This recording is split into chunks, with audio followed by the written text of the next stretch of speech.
This week on Phil's Tax Hacks and Other Retirement Facts, let's talk about if all you've done is save for retirement, are you really ready for retirement? So let's see what we're talking about. Let's get into it this week. Here we go. Welcome into Phil's Tax Hacks and Other Retirement Facts with CPA and personal financial specialist, Phil Putney. Now let's get rolling with today's show. Hey everybody, welcome into the podcast. Thanks for hanging out with Phil and I as we talk investing, finance, and retirement. And we got Phil in the retirement bunker this week. He's hanging out somewhere in an undisclosed location to work on his retirement strategies. What's going on, buddy? How you doing? I'm doing good, doing good. You guys on a little vacay, huh? A little vacay, yeah. The campground we were coming in on Wednesday and decided to push it a couple of days early. So I said, we'll just do the podcast remote. So there you go. So here we are. Yeah, we'll knock one out. No worries. The dedication to it, Phil. It's the dedication to it. That's right. That's right. Yeah, absolutely love it. So what we're going to talk about this week, actually, this kind of works really well that you are actually on the camper and on vacation, because it's part of the conversation that, with my teaser there, it's like, if all you've done is save money, are you really ready for retirement? You might scratch your head and kind of go, well, yeah, isn't that like a really big point? Yeah, well, yeah, it's a really big point to have the money to do stuff, but... Yep. There are other things to plan other than just the portfolio, right? So we'll talk about some of that. Sometimes we get too focused on just that. So yeah, and lifestyle is number one on the list. Retirement hobbies is right there at the top, and that's kind of what you're doing a little bit. So talk about it. Yeah, so I mean, looking at how much you've saved, and there's been a lot of advertising and promotion around that over the years of what's my number, and it's important. But how do you know what the number is? So lifestyle, I mean, that plays right into it is, okay, I always say you got to start with the end in mind. What does retirement look like to you? What is that vision? What is your, what do you need to live on for the basics? But then beyond that, what do you want to do? You're not going to just sit home all retirement. Maybe you are. Maybe that's your vision of retirement is, hey, I'm just going to be a homebody. I've spent my whole career traveling already, so I'm done traveling. I don't want to travel anymore. Right. Then that's a different retirement than, hey, I would really love to do a lot of travel, so you've got to know having then having that fancy camper right there. That's a sweet looking kitchen in that thing. That's nice. Yeah. This is a newer one we got this year. So it's got an office in it. So, or desk in it, at least I should say. So that was one of the requirements. There you go. Well, and that's the point, right? But you got to, plan for that stuff, right? If that's what you want, if you want some of the, the toys and the different things, I got a bunch of friends there in the greater Michigan, in the greater Detroit area, and they all have campers. They all go to different parts of the state. A lot of them do that. I guess they have a rental where it's like kind of year round. You go to the same spot every year, all that kind of stuff. Others like to move around, see different places. So it's really just kind of, what do you want to do? Yeah, you got to have that vision for retirement. What is retirement to you? And that's always where we start with clients to understand, well, what is it that you want to do in retirement? Let's, start with the wish list. Let's build it out. Don't hold anything back and within reason, right? I mean, if, you got to, this is where, the portfolio does matter or other sources of income, but absolutely, don't hold yourself back on it to see if it works. Maybe it will. Exactly. So, and that's one piece, right? So again, if we're kind of saying, in the point of the podcast is, okay, great. Look, you've done a good job saving in your 401k. Kudos. Awesome. Proud of you. You got the pension. That's going to be very important to filling in all the gaps. But then let's talk about the lifestyle. Let's plan and strategize and dream for that. And then let's look at some of the other pieces that are as equally important as the portfolio, like the Social Security conversation, obviously, right? So that could be a big chunk of money. And you want to just, how do you handle it? How are you handling the spousal side of things? So on and so forth. Yeah, there's a lot that goes into Social Security. We've talked about it many times. It's, don't just necessarily file for it as early as you can. Don't listen to the coworkers at the water cooler that are nearing retirement. And what are you going to do? Oh, I'm going to go ahead and file early because it's going broke, right? I got to get my money now. I mean, there's all sorts of different discussions around Social Security, but for you, just run the math, understand really what it is for you and your spouse. If you're married, what are the options you have? There are a lot of options. It's not right for everyone to wait till 70. I know that's a big thing. And oftentimes it works out. We run the math on that a lot for our clients as one of the parts of the retirement planning process. But don't just take it with a whim, so to speak. Do the math behind it. And I always tell my clients, I mean, that's my goal in the planning process isn't to tell them, hey, this is what you need to do, is to give them the pros and cons and options and the numbers so they can make an informed decision around things like Social Security, around a pension. Well, when you're talking about when to turn it on, a lot of times, again, you hear people talk about the break-even point, Phil. We've talked Correct. about that a few times. For many individuals, that's between 78 and 81, right?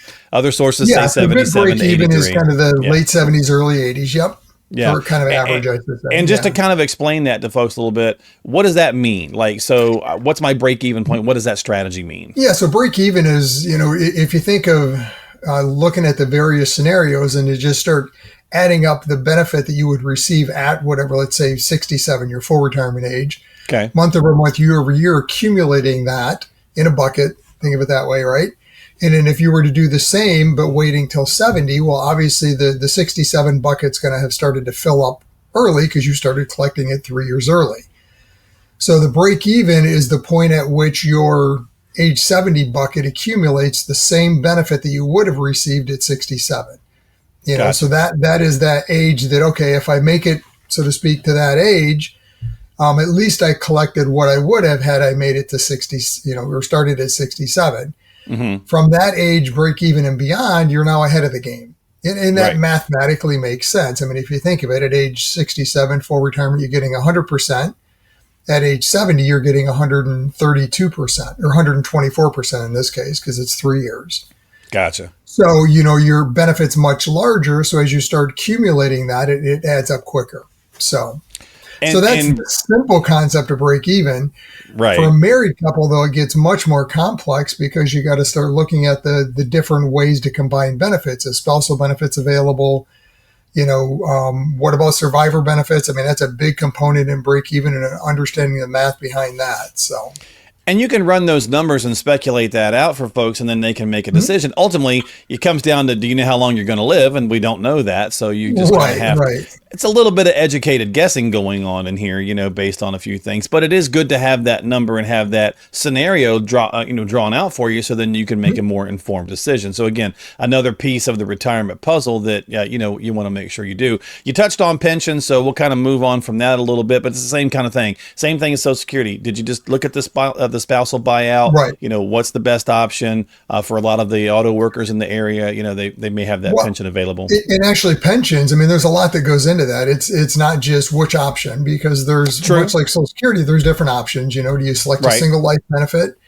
The danger there is if you die early, then your spouse is left with nothing. Or do you select some form of survivor benefits, whether it's, 50%, 67, 100%. I mean, there's all these different options you might have.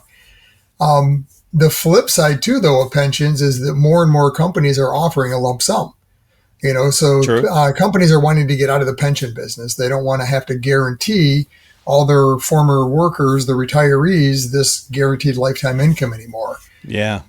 So they're potentially offering lump sums, and you have to run the math behind that to see how does this play out for me? What is the best option for me? The pros and the cons. So.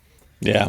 And it's, again, there's so many little questions like those that people sometimes, don't sit and maybe you don't have a pension, so therefore you don't have to ask that. But if you do, make sure you're having that conversation. So, and the other side of both of those, actually, that it's beyond just the simple math of like break even or the pension, lump sum, similar, if I get X amount and earn, whatever it is on that, how long would that pay the pension they're guaranteeing me? Kind of the same concept of break even. Right. But to get the real answer, you have to look beyond it from a tax standpoint, because that's often the component in both of those that can play heavily into that decision. For instance, Social Security, it is at worst case 85% taxable. But there's oftentimes that if we can shift the makeup of your income, so by delaying Social Security, making more of your income need at age 70 and beyond now come from Social Security, at that time, we can dramatically reduce your tax burden. And that's not easily figured out just in a simple break even. That's where you have to look at the big picture. Great point. Yeah. And of course, obviously, the new tax code changes can play into that for some folks, depending on their Yep. income levels and so on and so forth. So, yeah, a lot of great questions in there you've got to dissect. Another one you got to dissect, Phil, is well, right now, you're in the camper having a good time, but what are you doing with the home, right? So, Right. so many people, if they had a larger family, they had a larger home. I mean, my brother and I were just having a conversation here at my place the other day. We were doing some yard work. We had a reprieve from all the rain. So I'm like, we got to get this grass cut. And so I've got, I've got 6 acres total. So we're out there doing different stuff. And, he's like, I'm getting old. You're getting old. Do you really want to keep taking care of this thing as you get older? And I've got this building with my office in it. And it's kind of like, that's a good question. Do I want to farm that out to someone else as I age? Or can I handle expense, right? And there's that extra expense. So that's a big question for folks. Yeah. And housing is always one of the pieces that is in that retirement equation. You've got the house that you're probably still in when you're thinking of retirement, because that's where you raised your family. And maybe it's a colonial, it's a 4-bedroom, whatever it is, and now that everyone's off on their own, they're married, maybe. You're thinking, well, I really don't need 4 bedrooms anymore. And, it's getting hard to go up and down the stairs as we age. I'd like to get it all on one level. So, I mean, that's, part of the equation. And there's a lot that goes into that factor when you're looking at changing homes, because at least like in Michigan, even if you were to sell one house and buy another at the same exact value, the component that most people don't think about is what happens to property taxes. Because in Michigan, our property taxes, the tax base gets determined when you buy it, and then it's capped at how much it can increase. Well, when you repurchase, you buy another house, it's reset at the current market value.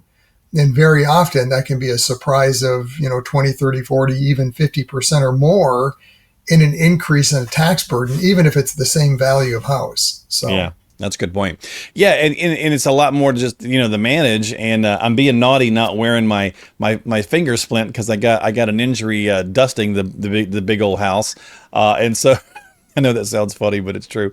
But that might lead you into the healthcare. Better story, but I got to come up with a better story, but it's the truth. And my wife stood there and laughed at me the whole time. But anyway, so. That might lead to health-related issues, right? So you might have an injury, right? That catches up with you, it causes you some problems. Then you got to look at all those different kind of healthcare pieces, and I think that's the one most people want to avoid.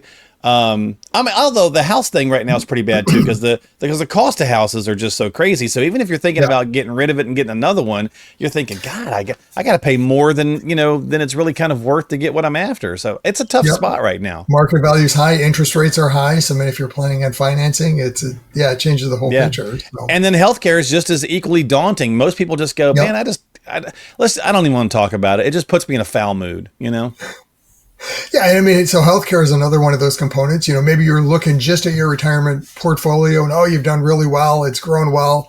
I'm going to retire early. I think I've got enough and I'm going to retire early. Okay, well, healthcare is probably the biggest component of that. Yeah. Because if early is pre-65, you're on your own, right? So you've got to go to the marketplace and get healthcare. And if you've had it through an employer all your career, you're going to be probably surprised at all of a sudden what the cost of healthcare is. So that's another piece that has to be built into that retirement equation, that big nest egg that you've built. Maybe that's not quite enough now because it's, I'm retiring at 55, let's say, 10 years early. That's a lot of health insurance you're covering for 10 years. So. Yeah. And are you addressing the long-term care issue that one or the two of you are probably going to face? Again, it's like I said, everybody just kind of wants to run from it because it's terrifying. It is. And, that's part of the planning process we work through, and just working through a new client this past week, that as we finalize the plan, I said, we always plan as though everything goes exactly like we anticipate, right? You pass away at whatever the age it is, everything goes perfect.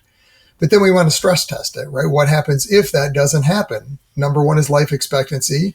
The other one is going to be what happens if either of you needed long-term care. Yeah. And the way we model it is in that more typical fashion, let's say the last 5 or so years of life.